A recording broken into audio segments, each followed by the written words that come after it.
ನಮಸ್ಕಾರ. ಇವತ್ತು ನಾವು ಒಂದು ತುಂಬಾನೇ ಇಂಟ್ರೆಸ್ಟಿಂಗ್ ಮತ್ತು ಮುಖ್ಯವಾದ ವಿಷಯದ ಬಗ್ಗೆ ಮಾತಾಡೋಣ. ಅದೇನಂದ್ರೆ ಎನ್ಜಿಒಗಳು ಮತ್ತು ಸರ್ಕಾರಗಳ ಜೊತೆ ಸೇರ್ಕೊಂಡು ನಿಜವಾದ ಬದಲಾವಣೆಯನ್ನು ತರೋದಕ್ಕೆ ಒಂದು ಪರಿಣಾಮಕಾರಿಯಾದ ಪಾರ್ಟ್ನರ್ಶಿಪ್ ಅನ್ನ ಹೇಗೆ ಕಟ್ಟೋದು ಅಂತ. ಇದು ಸುಮ್ಮನೆ ಹಣಕಾಸಿನ ಸಹಾಯ ಮಾಡೋದು ಮಾತ್ರ ಅಲ್ಲ, ಬದಲಾಗಿ ದೀರ್ಘಕಾಲ ಉಳಿಯುವಂಥ ಒಂದು ಇಂಪ್ಯಾಕ್ಟ್ ಕ್ರಿಯೇಟ್ ಮಾಡೋದು. ಹಾಗಾದ್ರೆ ಇದನ್ನ ಹೇಗೆ ಸಾಧಿಸಬಹುದು ಅಂತ ನೋಡೋಣ ಬನ್ನಿ. ಸರಿ, ಹಾಗಾದ್ರೆ ನಾವು ನಮ್ಮ ಮುಂದಿಟ್ಕೊಳ್ಬೇಕಾದ ದೊಡ್ಡ ಪ್ರಶ್ನೆ ಏನು ಅಂದ್ರೆ, ಪರಿಸರ, ಸಮಾಜ ಮತ್ತು ಆಡಳಿತಕ್ಕೆ ಸಂಬಂಧಪಟ್ಟ ನಮ್ಮ ESG ಗುರಿಗಳನ್ನ ತಲುಪೋಕೆ ಸಹಾಯ ಮಾಡುವಂತಹ ಪಾರ್ಟ್ನರ್ಶಿಪ್ಗಳನ್ನ ನಾವು ಹೇಗೆ ಕಟ್ಟಬಹುದು? ಅಷ್ಟೇ ಅಲ್ಲ, ಅದೇ ಸಮಯದಲ್ಲಿ ಎಲ್ಲವೂ ಪಾರದರ್ಶಕವಾಗಿ ಮತ್ತು ಜವಾಬ್ದಾರಿಯುತವಾಗಿ ನಡೆಯುತ್ತೆ ಅಂತ ಹೇಗೆ ಖಚಿತಪಡಿಸಿಕೊಳ್ಳಬಹುದು?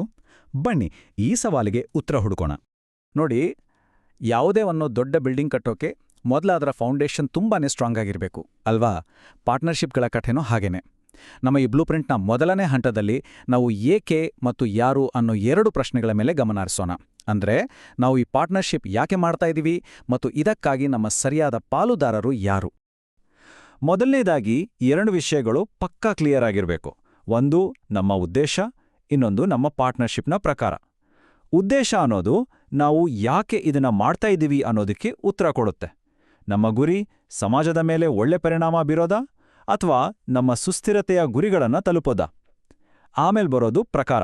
ಅಂದ್ರೆ, ಇದೊಂದು ಸ್ಟ್ರಾಟಜಿಕ್ ಪಾರ್ಟ್ನರ್ಶಿಪ್ಪಾ, ಆಪರೇಷನಲ್ ಸಹಯೋಗನ ಅಥವಾ ಬರೀ ಫಂಡಿಂಗ್ ಸಂಬಂಧನ?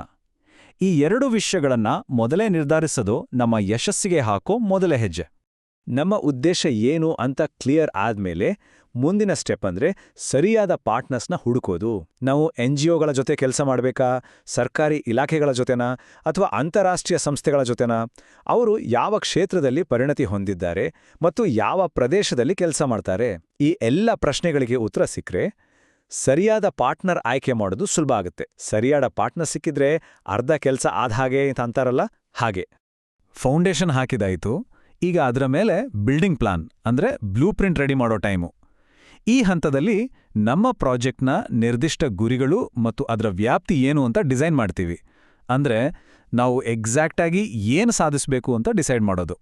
ಸುಮ್ಮನೆ ಗುರಿಗಳನ್ನ ಲಿಸ್ಟ್ ಮಾಡಿದ್ರೆ ಸಾಕಾಗಲ್ಲ ಅಲ್ವಾ? ನೋಡಿ, ಪ್ರತಿಯೊಂದು ಗುರಿಗೂ ಒಂದು ಕ್ಲಿಯರ್ ಆದ ವಿವರಣೆ ಇರಬೇಕು. ಅದನ್ನ ಅಳತೆ ಮಾಡಕ್ಕೆ ಕೀ ಪರ್ಫಾರ್ಮೆನ್ಸ್ ಇಂಡಿಕೇಟರ್ಸ್ ಅಂದ್ರೆ KPIಗಳು ಬೇಕು.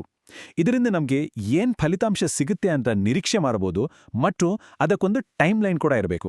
ಈ ರೀತಿ ಒಂದು ಸ್ಟ್ರಕ್ಚರ್ ಇದ್ರೆ ನಾವು ಸರಿಯಾದ ದಾರಿಯಲ್ಲಿ ಹೋಗ್ತಾ ಇದೀವಾ ಅಂತ ಗೊತ್ತಾಗುತ್ತೆ. ಪಾರ್ಟ್ನರ್ಶಿಪ್ ಅಂದ್ರೆ ಒಂದೇ ತರ ಇರಬೇಕು ಅಂತೇನಿಲ್ಲ. ಇದರಲ್ಲಿ ತುಂಬಾ ದಾರಿಗಳಿವೆ.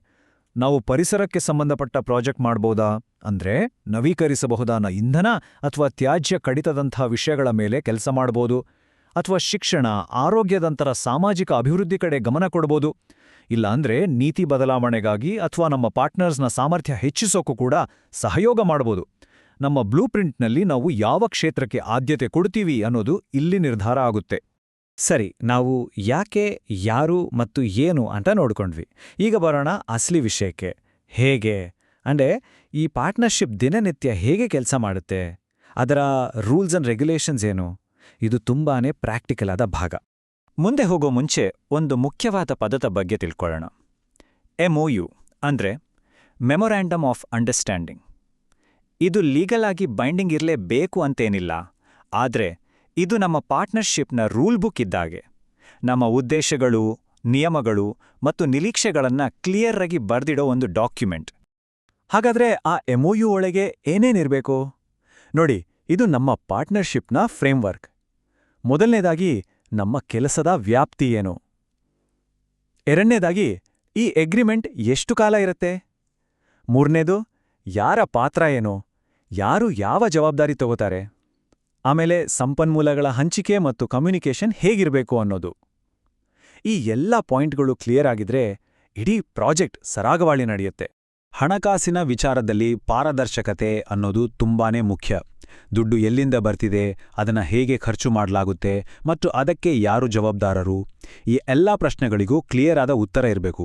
ಪ್ರತಿಯೊಂದು ರೂಪಾಯಿಗೂ ಲೆಕ್ಕ ಇರಲೇಬೇಕು. ಆಗ ಮಾತ್ರ ನಂಬಿಕೆ ಉಳಿಯುತ್ತೆ.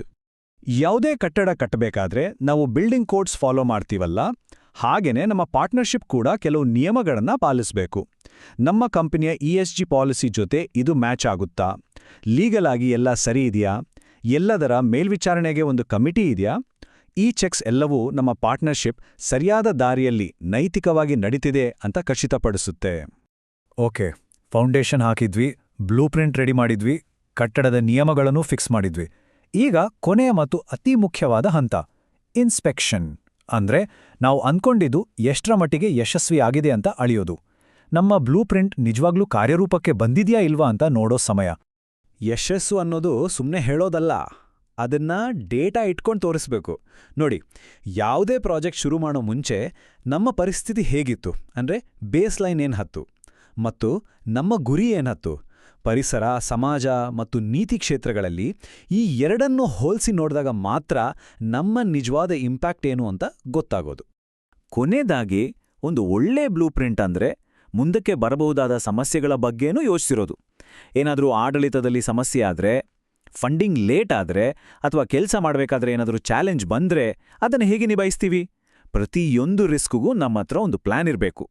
ಸಮಸ್ಯೆಗಳಿಗೆ ಪ್ಲಾನ್ ಮಾಡೋದು ಯಶಸ್ಸಿಗೆ ಪ್ಲಾನ್ ಮಾಡೋಷ್ಟೇ ಮುಖ್ಯ ಅಲ್ವಾ? ಸೊ ಈ ಇಡೀ ಚರ್ಚೆಯನ್ನ ನಾವು ಈ ಒಂದು ಪವರ್ಫುಲ್ ಮಾತು ಹೇಳಿ ಮುಗಿಸ್ಬೋದು.